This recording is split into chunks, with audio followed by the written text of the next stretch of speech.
తాటి ముంజలు ఎంతమందికి ఇష్టమండి. చాలా చాలా టేస్టీగా ఉంటాయి కదా. ఇవి అందరు ఊర్లలో దొరకవు. ఇంకా సిటీలో అయితే చాలా తక్కువ, కొనుక్కొని తినాలి కదా. ఇంకా పల్లెటూరులో అయితే మన చెట్టు నుండి ఈ విధంగా తీసిన వెంటనే మాత్రం తాజాగా తాగేసేయచ్చు వాటర్. అలాగే అందులో ఉన్న ముంజల్ని తినేసేయచ్చు కదా. మీరు ఎంతమంది ఈ విధంగా ఫ్రెష్గా తీసుకుంటారు?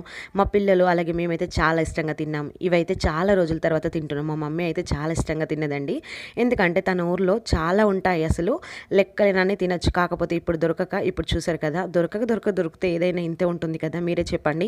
మా పిల్లలు కూడా చాలా ఇష్టంగా తినే, మా చిన్నోడు అయితే ఇక్కడ నోట్లో పెట్టుకోగానే అదొక టేస్ట్ వచ్చేసింది అనేసి సైడ్కి అన్నాడు. ఇంకా మా చిన్న పాప కూడా అంతే, రుచి బాగుందనేసి కొంచెం తాగింది, తర్వాత టేస్ట్ బాగాలేదు పక్కన పెట్టేసిన తర్వాత మళ్ళీ ఇష్టంగా తాగేసింది. మా చెల్లి తర్వాత నేను కూడా ఫుల్గా తినేసి తాగేస్తామండి. ఎందుకంటే సీజనల్ ఫ్రూట్స్ చాలా తక్కువ కదా, దొరికినా కూడా అందరము తినము. దొరికితే మాత్రం వదలకుండా ఈ విధంగా పట్టేసేయండి ఒక పట్టు అయితే. ఇవి పొట్టుతో తింటే బాగుంటుంది, కాకపోతే పొట్టు తక్కువ తీసుకొని తింటే మాత్రం స్టమక్ పెయిన్ ఉండదు. పొట్టు తీసేసి తిన్నా కూడా ఎక్కువ తింటే స్టమక్ పెయిన్ వస్తుంది. ఇవన్నీ గుర్తుపెట్టుకొని తినండి అండి. దొరికాయి కదా అని లాగించకండి, తర్వాత బాధపడాల్సి వస్తుంది.